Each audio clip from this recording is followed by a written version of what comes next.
Hello, welcome back to Tanner Style. I'm Oliver Tanner. We're here in beautiful Osawatomie, Kansas, and today we are going to make salsa macha.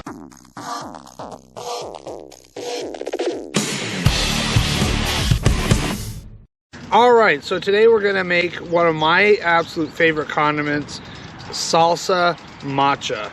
Now, a lot of people know pico de gallo, people know the kind of salsa that you buy at the store, you know, the tomato-y stuff. They know salsa verde, but it seems like a lot of people don't really know much about salsa macha. I don't hear about it very much, at least. But I love the stuff. I put it on everything. Anyway, I ran out, so I needed to make more. So I figured, hey, you know what? I'll make some here. And I'm going to make mine today with a little bit more than I normally make. Let's have a look at what we're cooking with. So when I make my salsa macha, I start with chile de árbol and some oil, right? And it can be canola oil, vegetable oil, anything like that. But you know, if you have nothing else other than just oil and chile de árbol, then that should be enough for a good salsa macha. But you know, why stop there? We can add more to it.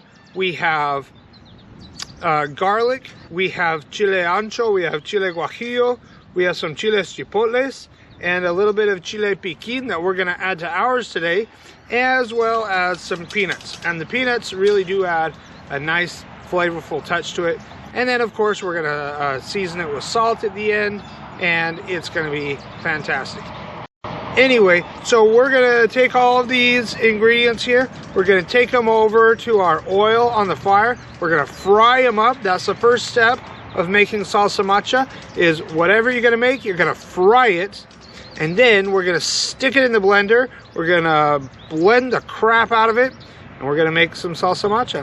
All right, meet you over by the fire. So we're over by the fire now. We've got our oil heating up over the fire, and we've got a nice slotted metal spoon. We're just going to put the chilies in, scoop them out, stick everything into a bowl at the side, and then we'll take care of it later. While we were away though, we also went and we cleaned all of the chilies, right? We cut off the stems up on top, and then we just kind of dumped out whatever loose seeds. I could have gone and pulled out everything. If you want, you may want to do that. The seeds are where most of the heat is going to be. I really don't care. Everything's going to get pulverized anyway, and I don't really mind the seeds at all. So you do the way that you want to do, and I'm going to do it this way. Either way is just fine, but you do want to get those stems off because those are going to be kind of hard and woody, and you don't want to eat those. All right, let's get frying.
So we're done frying everything.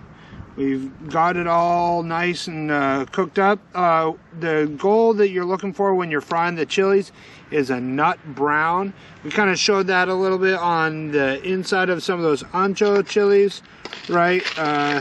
Sort of like in here.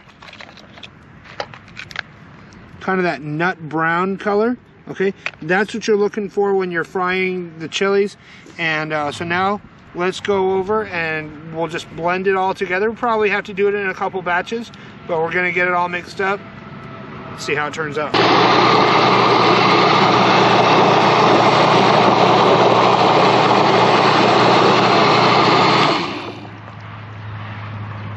All right, we're done. We managed to get all the chilies in there. We put all of our oil in there. We got everything flowing nice and smooth. Added some salt. So we just tasted it to make sure that the seasoning was right. So now that we have our salsa macha, we're gonna bottle it up real quick.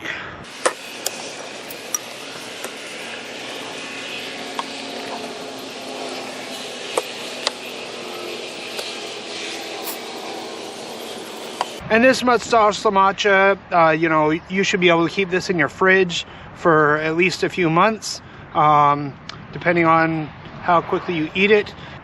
The main thing with salsa macha that is going to determine how long you can keep it is the oil. Oil does go rancid after a certain amount of time, and like the chilies, everything else in there, it's all pretty much fine. Chilies are good. Dried chilies are good pretty much indefinitely.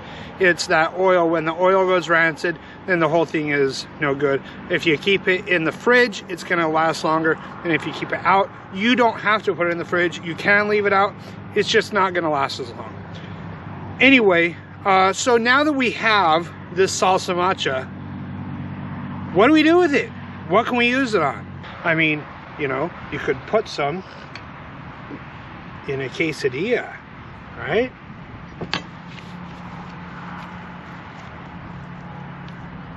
That's pretty good. You can put it on your eggs, right?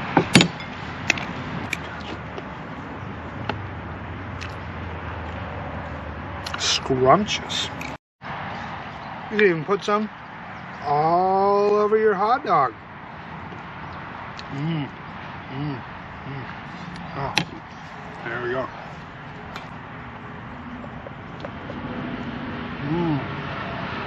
Fantastic. You can mix some into your yogurt.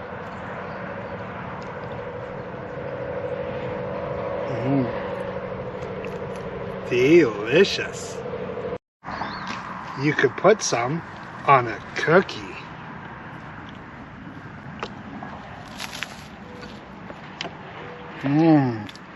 I love it. Or if you're looking for a light snack, just eat it as it is.